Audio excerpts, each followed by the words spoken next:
આપણી ઘણી બધી એક સવાલ પૂછું, રમૈયા વસતા હોય આ ગીત તમને આવડે છે? આવડે છે. તમને અહીંયા જેટલા વૈષ્ણવો બેઠા છે એ બધા ટીવી જોવે છે, બધાએ ફિલ્મો જોયા છે. ફિલ્મોમાં આવતા ગીતો આ બધામાંથી બધાને પૂછું ને તો 100 ગીત યાદ હશે બધાને. યાદ એટલા માટે હોય છે તમને ગીત કારણ કે એ ભારતીય ફિલ્મ સંગીતના એક કેડરના સંગીતકારોએ બનાવેલા હોય છે. એ ગીતો ઘેર ઘેર જાણીતા હોય એવા પ્લેબેક સિંગરોએ ગાયેલા હોય છે. એનાથી વિશેષ એ ગીતો રાજ કપૂર કે અમિતાભ બચ્ચન કે શાહરુખ ખાન કે આવા સ્ટાર્સ ઉપર ફિલ્મ આવેલા હોય છે એટલે તમને યાદ હોય છે. मीठे रस से भरियोली राधा रानी लागे, छोटी छोटी गैया छोटे छोटे ग्वाल, भजमन गिरिवर धारी कुंज बिहारी श्रीनाथ जी के राधे राधे रट्टो चले आएंगे बिहार. आमाना एक पण कीर्तनो कोई फिल्म स्टार ઉપર ફિલ્મ આવેલા નથી, કોઈ જાણીતા સંગીતકારોએ બનાવેલા નથી, કોઈ પ્લેબેક સિંગરોના સ્વરમાં નથી, પણ છતાંય તમને યાદ છે. એ વૈષ્ણવ ધર્મની તાકાત છે. અહીંયા બેસેલ એક એક વૈષ્ણવ આવડું બાળક છે ને જે એ પણ સાથે સાથે આવા કીર્તનો ગાતું હોય છે. એનું કારણ છે કે આ ધર્મનો પ્રભાવ છે અને પ્રભાવ સમજતો નથી. એ પ્રભાવ ઉપર કેટલો ભોગ દેવાનો છે એની જાણકારી આજના બાળકોને આપવી જરૂરી છે. કારણ કે આપણો બાળક છે ને એ અંગ્રેજીના પ્રભાવમાં આવીને આપણી સંસ્કૃતિને ભૂલવા માંડ્યો છે. આપણો બાળક લાલો વાલો ઠાકોરજી માખણ ચોર રણછોડ આવા નામથી પરિચિત નથી. ઇસ્કોન બાજુ ગયો હોય તો લોર્ડ કૃષ્ણ યાદ આવી જાય. બાળકોને માખણ મિશ્રી વિશે ખબર નથી, એને બટરની ખબર છે, ઈ અમૂલનું.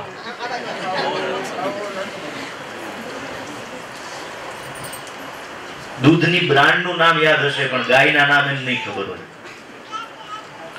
બાળકોને આપણી સંસ્કૃતિ તરફ પાછા લઈ આવવાની તાતી જરૂરિયાત છે.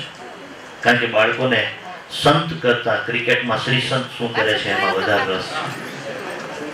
બાળકોને આપણા ભજન કરતા હરભજનમાં વધારે રસ છે. આપણો બાળક છે ને એ યશોદા માં કરતા ઓબામા વિશે વધારે જાણે છે અને આજના બાળકને લાલા કરતા ઉલાલામાં વધારે રસ છે.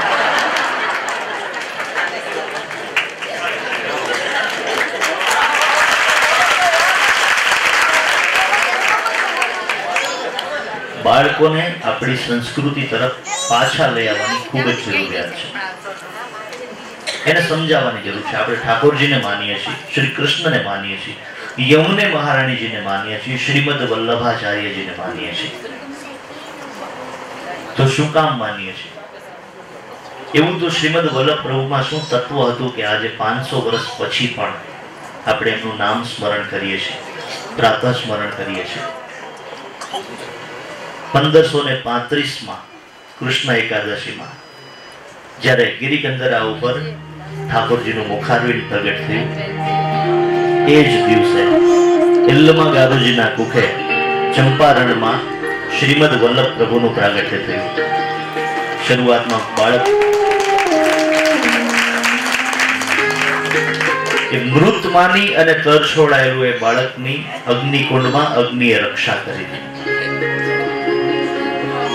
11 વર્ષની ઉંમરે ઉઘાડા પગે એક જ વસ્ત્ર ધારણ કરી.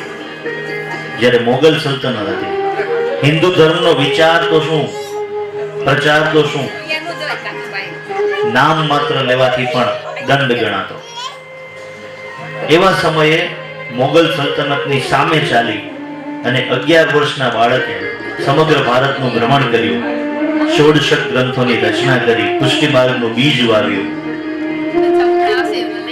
અને 84 બેઠકજીનું નિર્માણ કર્યું.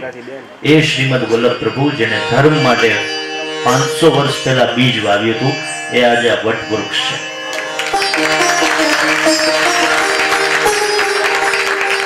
અને એમને વંદના કરવી હોય તો વૈષ્ણવોનું રાષ્ટ્રગીત ગાવું પડે. તમને ખબર છે વૈષ્ણવોનું રાષ્ટ્રગીત? રાષ્ટ્રગીત છે ને એ ગાવા માટેના નિયમો હોય. એ સાવધાનની પોઝિશનમાં ગાવાનું હોય, ઊભા થઈને ગાવાનું હોય, પણ એ દેશનું રાષ્ટ્રગીત, આપણા ધર્મનું છે. ધર્મના રાષ્ટ્રગીત માટે માત્ર એક જ નિયમ હોય, ધ્યાન ઠાકોરજીમાં કેન્દ્રિત કરી, એમની જ સામે જોઈ, આંખ બંધ કરી, બિલકુલ શાંતિથી તાલીઓ સાથે સૌ ગાશું. મારા ઘટમાં બિરાજતા શ્રીનાથજી યમુનાજી મહાપ્રભુ.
वल्लभ प्रभु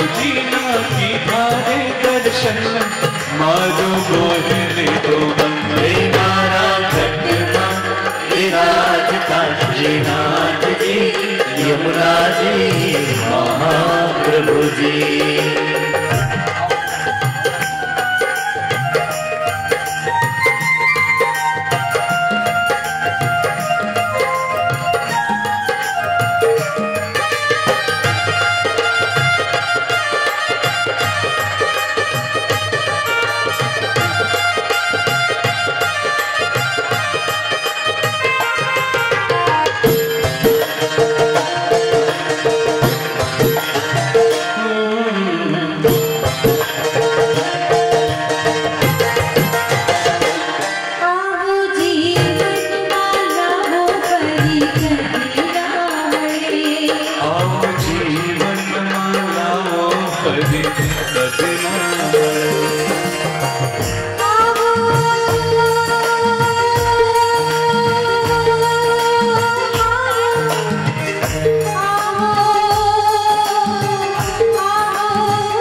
काशीनाथ जी यमुना जी महाप्रभु जी।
सुनो रे अर्जी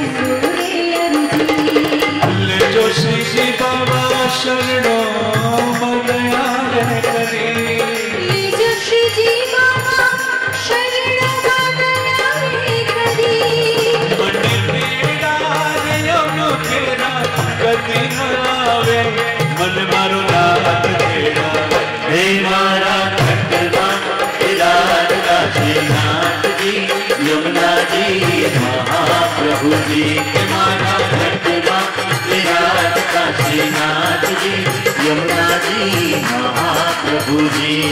श्रीनाथ जी बोलो श्री यमुना जी बोलो श्रीनाथ जी बोलो श्री यमुना जी बोलो श्रीनाथ जी बोलो श्री यमुना जी बोलो श्रीनाथ जी बोलो श्री यमुना जी बोलो श्रीनाथ जी बोलो श्री यमुना जी बोलो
कृष्णा बोलो कृष्णा बोलो कृष्णा बोलो कृष्णा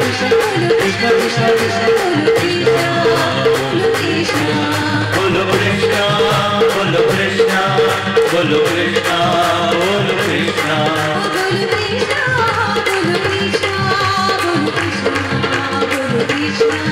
बोलो कृष्णा बोलो कृष्णा बोलो कृष्णा।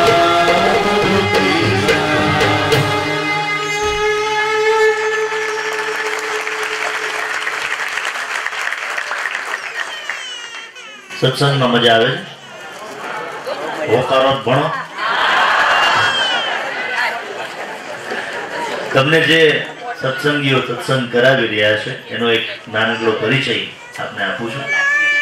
સૌથી પહેલા સેમ્પલર અને રોલાન્ડ કીબોર્ડ ઉપર ખૂબ જ નાની ઉંમરમાં સંગીતકાર તરીકે એની કારકિર્દી ઠાકોરજીની દયાથી ખૂબ ઝડપથી આગળ વધી રહી છે અને રાજકોટમાં રહી અને ગુજરાતમાં અને મુંબઈમાં પણ ગુજરાતી ફિલ્મોમાં સંગીતકાર તરીકે ધીમે ધીમે એના પગ જમાવી રહ્યા છે સંગીતકાર આશીષ કોટક.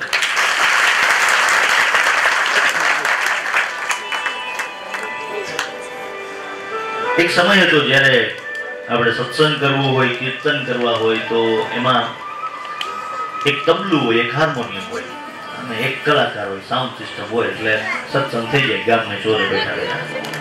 પણ સત્સંગમાં ઇલેક્ટ્રોનિક ઇન્સ્ટ્રુમેન્ટનો ઉપયોગ સારી રીતે કરી શકાય, કીર્તન વધુ મીઠા લાગે એવી રીતે કરી શકાય એવી શરૂઆત કરનાર કલાકારોમાં અમારા રાજકોટમાં મોખરે નામ આવે ઓક્ટોપેડ ઉપર ભાઈ ધર્મેશ પાટડિયા.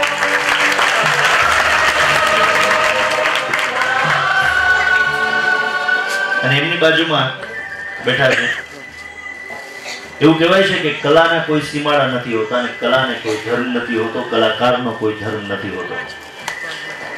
આપણો દેશ એવો છે મજહબ નહીં ईमान पढ़े जाते हैं, मजहब नहीं ईमान पढ़े जाते हैं. भारत ही एक ऐसा देश है जहां गीता और कुरान साथ साथ पढ़े जाते हैं. અને અમારું આ કલાકાર વૃંદ છે એમાં પણ ગીતાજી અને કુરાન બંનેના આશીર્વાદ છે. ઢોલક માં એની થાપી પડે ત્યારે કવ્વાલીમાં પડે કે કીર્તનમાં પડે ભાવ એક જ હોવો જોઈએ એવું જેનું માનવું છે. ઇમરાન જેરિયા.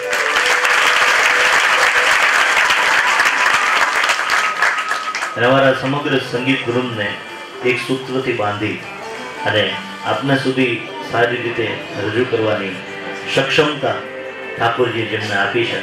બરોડા MS યુનિવર્સિટીમાં તબલા વિશારદ થયેલા છે અને ઠાકોરજીના કીર્તનોમાં પણ એટલા ભાવથી એ વગાડે કે કીર્તન હોય એના કરતાં થોડું વધારે મીઠું લાગવા માંડે. એટલા સરસ રિધમિસ્ટ અને આ વૃંદના સંચાલક કેયુર કોટા.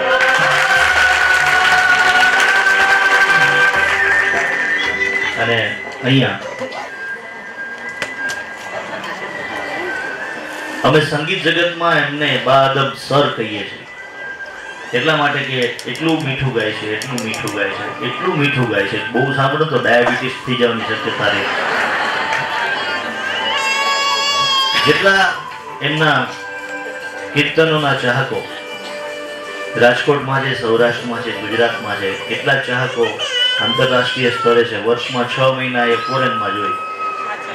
પણ છતાંય ઠાકોરજીમાં જ્યારે એમનો ભાવ મળે, એના કીર્તનોમાં એમનો સ્વર મળે ત્યારે કીર્તનોની મીઠાશ વધી જતી હોય એવું અમને લાગે છે.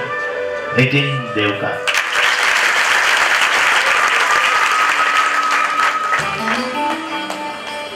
દરેક કલાકાર એવું ઈચ્છે છે કે કોમર્શિયલી પોતાના આર્ટનો પોતાના સ્વરનો જેટલો ઉપયોગ થઈ શકે એટલો કરવો અને શક્ય હોય એટલા પૈસા બનાવી લેવા. કારણ કે કલાકારનું ગળું જ્યાં સુધી ચાલવાનું છે ત્યાં સુધી જ એને લોકો માન આપવાના છે. એટલે એ ટૂંકા ગાળામાં જેટલા પૈસા રડી શકાય એટલા રડી લેવા, આવું કોમર્શિયલ માઇન્ડ હોવું જોઈએ. પણ આ ગુજરાતમાં એક જ એવું નામ છે કે જેણે પોતાના માઇન્ડને કોમર્શિયલી ઉપયોગ નથી કર્યો, પોતાના સ્વરનો કોમર્શિયલી ઉપયોગ નથી કર્યો. એમને કોઈ એમ કહે કે એક હિન્દી ગીત ગાવાનું છે અને એ લવ સ્ટોરી ઉપર આધારિત છે કે ગમનું ગીત છે, નહીં. સ્વરનો ઉપયોગ કરવો છે, માત્ર સુગમ સંગીતમાં કરવો છે, ઠાકોરજીના કીર્તનોમાં કરવો છે. એટલે જ જેની ઉપર કૃપા હોય ને ઠાકોરજીની, એ જ હંમેશા આ કામ કરી શકે. ગુજરાતની વસ્તી 5.5 કરોડની છે.